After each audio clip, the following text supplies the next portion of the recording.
Tsaka ito nga pala, share ko nga rin pala sa inyo, 'di ba, nung itong farm na to, 'di ba, itong property na to, nung nabili ko to, may bakod na to. Ito, kung makikita niyo naman, no, ito hawak ko, 'di ba? Ang lalaki ng ano niya, ng pinaka bakod niya, 'di ba? Tsaka hindi siya kinakalawang.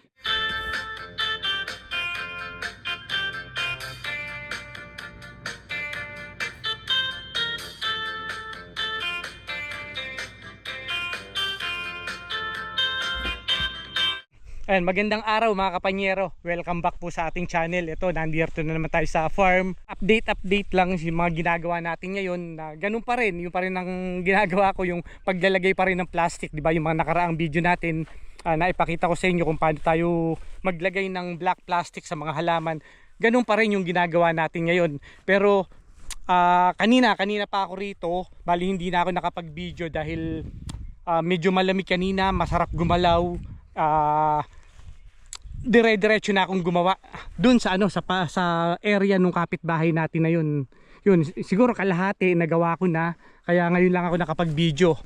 Ngayon nagpapahinga tayo ngayon para titingnan, mag-check tayo kung ilan ba yung mga hindi nakasurvive, di ba? Sinasabi ko naman to na tinitingnan natin ngayon kung ilan yung mga papalitan ba natin, or ilan ba yung mga namatay, para alam natin kung ilan yung papalitan natin, di ba? Kaya dito tayo sa mga ano, ito yung dapat na maunang mabuhay itong mga fruit bearing trees area natin di ba dito? Ayan. Pasyal tayo mga kapanyero, tignan natin kung ayan, ito mansanas to yan, ayan. Galing to kay Sir Bonnie. Yan, yung isang yan, maganda tubo, di ba? Tapos itong mga malalaki na to, ayan may mga bulaklak na. Yan.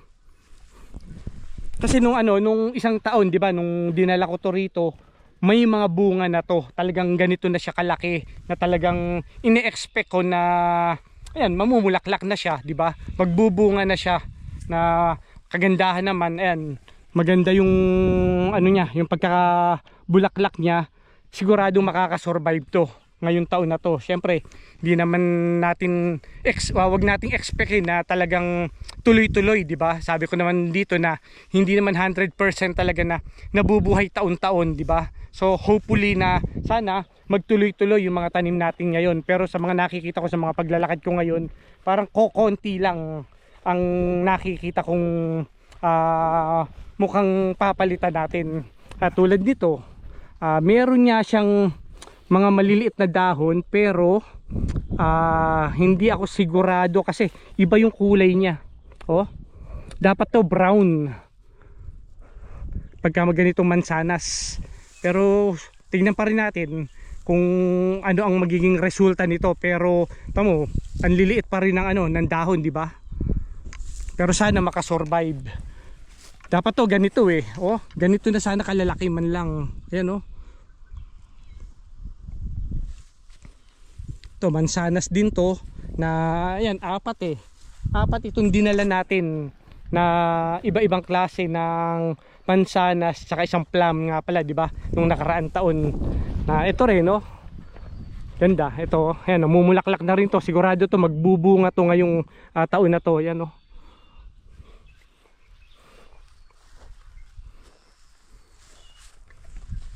pero yung mga natin, tong mga ayan pa, mga tanim natin, yan, mga buhay naman, mga naglalabasan pa lang yung mga dahon, pero maliliit pa rin. Ayan sa mga raspberry natin, lahat naman sa nakita ko sa mga raspberry na yan, tulad nito, ayan ngayon pa lang mga naglalabasan.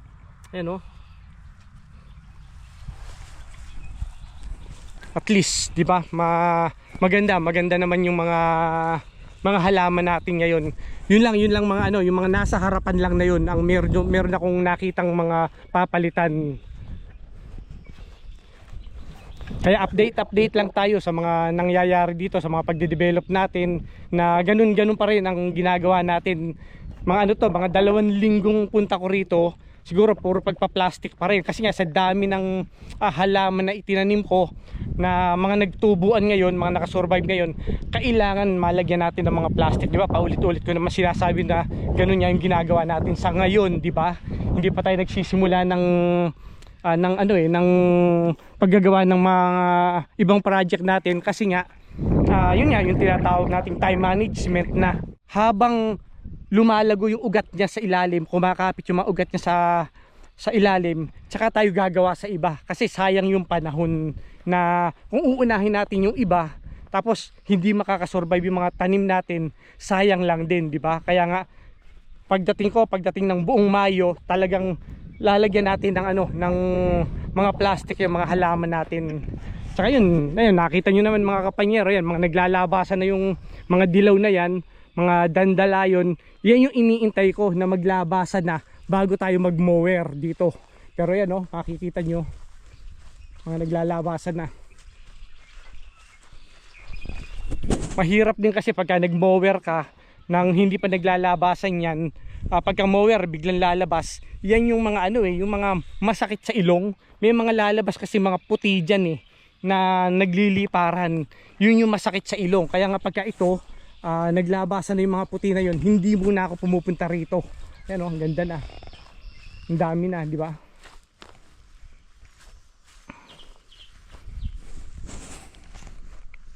Ay, kaya ngayon mga kapanyero, nagpapahinga-pahinga lang tayo. At yun nga, dahil nga kanina pa ako dito, gumawa na ako ng gumawa habang malamig pa. Tsaka na lang ako nag-video. Pagka nagpapahinga ako, habang nagpapahinga ako, nagbi-video ako. Pero ito naman, nakita nyo, yan ang ganda.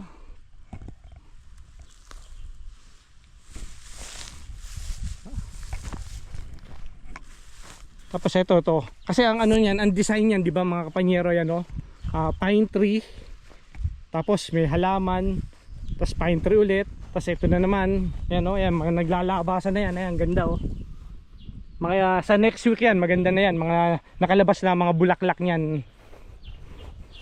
Ayan pa yung mga iba, mga hindi nakasurvive na ganun.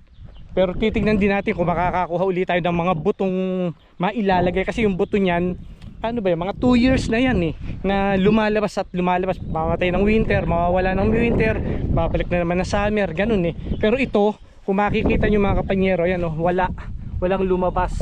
Ibig sabihin hindi nakasurvive yung mga inilagay ko dyan, tsaka dito, lahat yan meron tuloy-tuloy yan Saan ko ba binili? Binili ko yata yan sa Costco nung mga nakaraang taon pa. Tagal na, mga 3 taon na siguro, na yun yan, yung doon labas pagka summer na lumalabas. Pero tatry din natin na makabalik uli ng Costco para makakuha uli ng mga buto nun. Titingnan natin para malagyan natin kahit isa-isa lang na piraso yung bawat pagitan ng 2 pine tree. Maganda na yan kasi tuloy-tuloy, dumadami siya.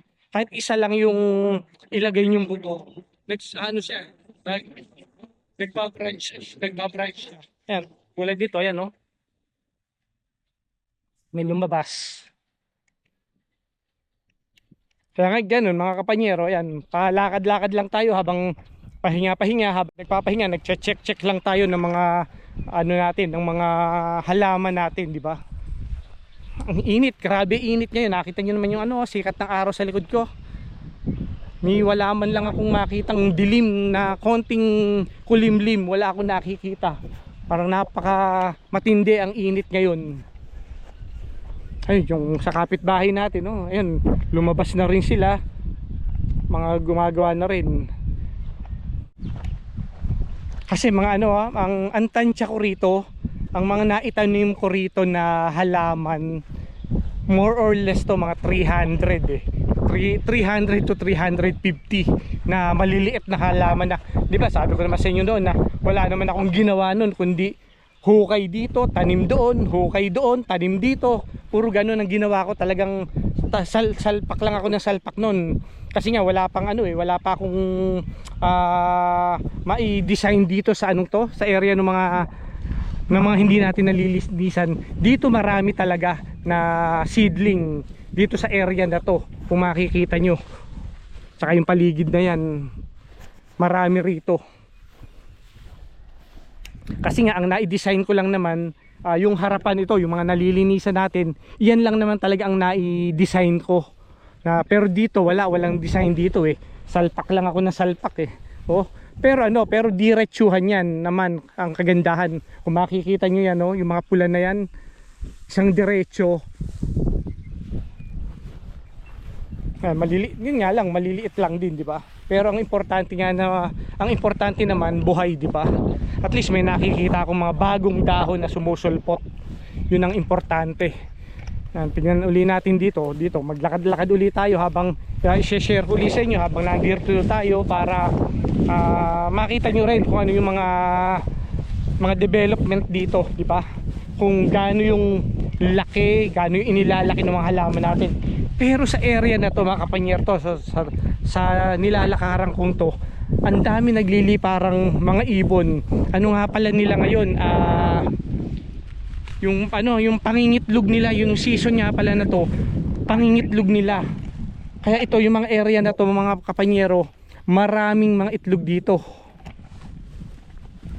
Kaya nga ang isa sa mga iniisip ko magiging project natin, magkaroon tayo ng bahay ng mga ibon dito na yun nga, yung parang sa kalapati na cubicle na maliliit na para sa mga ibon. Kasi pag dumating naman kasi yung time na hindi na tayo makakapaglakad-lakad rito, hanggang dun lang tayo sa nalinisan, hindi na sila maiistorbo dito, di ba?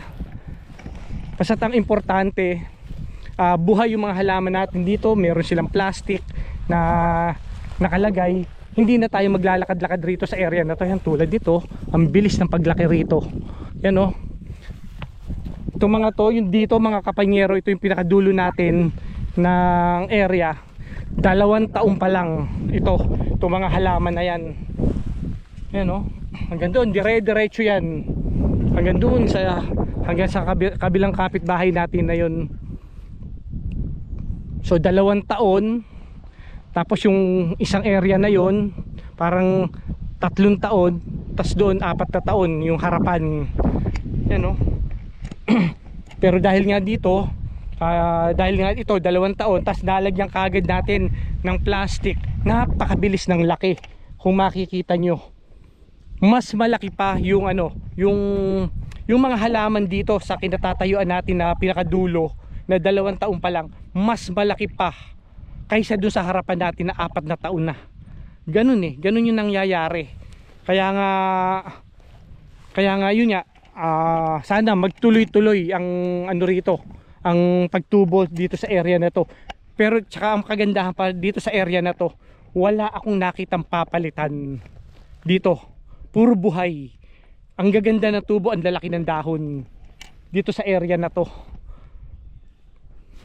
Kasi nga, di ba, habang tumatagal, nalalaman ko kung paano natin mabubuhay yung mga halaman dito. Yun nga, hanggang sa paganda ng paganda yung mga tanim natin. Kaya nga sa loob lang ng 2 taon, napakaganda ng tanim dito sa dulo na to, sa area na to. Tsaka ito nga pala, share ko nga rin pala sa inyo, di ba, nung itong farm na to, di ba, itong property na to, nung nabili ko to, may bakod na to. Ito, kung makikita nyo naman, no, ito hawak ko, di ba? Ang lalaki ng niya, ng pinaka bakod niya, di ba? Tsaka hindi siya kinakalawang. Talagang naka-design yung bakod na to para sa ganitong lugar. Lalaki, oh. Kaya nga maganda na rin ng pagkakakuha natin dito dahil nga unang-una titulado, pangalawa may bakod na talagang yun na yung property line mo. Hindi tulad nung nung pagkaibang lugar na nakikita ko noon na kailangan mo pang ipa-survey ulit dahil nga di mo na alam kung nasan yung pinakamuhon niya. So kailangan mo ipasukat pa. Napakamahal din ng rito, ng pagpapasukat ng lote. Na kagandahan na rin dito. Yun nga, may bakod, di ba? Ayun, nandito tayo sa pinakadulo. Ayun yung ating tambayan. Ayan, oh. Makikita nyo. Kaya share lang, nagbibilad lang ako sa init ng araw dito dahil nga di ba lagi ko naman sinasabi na sinusulit talaga namin dito pagka ganito katindi ang araw. Talagang nagbibilad kami rito. Talagang makakuha tayo ng init galing sa sikat ng araw. Dahil nga pagdating na naman ng winter, babad na naman tayo sa loob ng warehouse. Buong mukha natin nakabalo tayo ng damit, di ba? Kung nakamask tayo dahil nga sa sobrang lamig. Kaya yan, napakasarap ng sikat ng araw sa mga oras na to. Yan kung makikita nyo naman ayan, diba? Ito ang mga season na iniintay talaga namin, itong ganito. Buwan ng May, June. Yan ang napakaganda ng season dito. Tsaka bandang September na, September, October. Kasi nag-aagaw init, lamig na yung September. Pero yun nga, sinasabi ko naman, di ba? Lagi ko sinasabi na yung July, August, talagang matindi naman ang init. Talagang hindi namin makaya yung init dito. Kaya kahit sa bahay, kumbaga naka-aircon din kami. Pagka ganung mga season, ganung buwan. Kaya yan, Kaya i-share ko lang sa inyo tong pinaggagawa natin ngayon dito sa farm, di ba? Update lang. Kasasabi ko, uulitin ko lang rin naman na itong pagbibideo natin na to, talagang update lang tayo, di ba? Pero ang importante, meron na naman tayong nagagawa dito ngayong taon na to.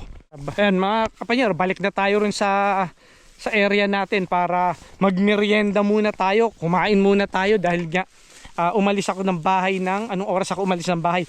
Mga alas 8 yata ako umalis, tapos dire-diretso na ako rito. Nung nakita ko na makulimlim kanina, bumira na ako ng paggagawa para wala na akong inaksayang oras, wala na akong hindi ko sinayang yung time na malamig pa kanina. Kasi nga alam ko na pagdating ng ganitong mga oras, medyo iinit na siya, nakakatamad ng gumalaw rito pagka ganito. Ayan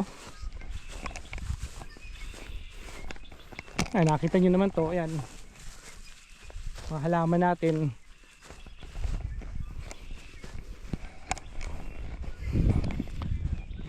Kung maririnig nyo rito mga kapanyero, ayan, dahil nga di ba sabi ko sa inyo, pangingitlog yung area ng ng mga puno na yan, napakaraming pugad ng ibon dyan. Ayan, kung maririnig nyo yung ayan, kung maririnig nyo yung ingay na puro ibon, nandyan lahat.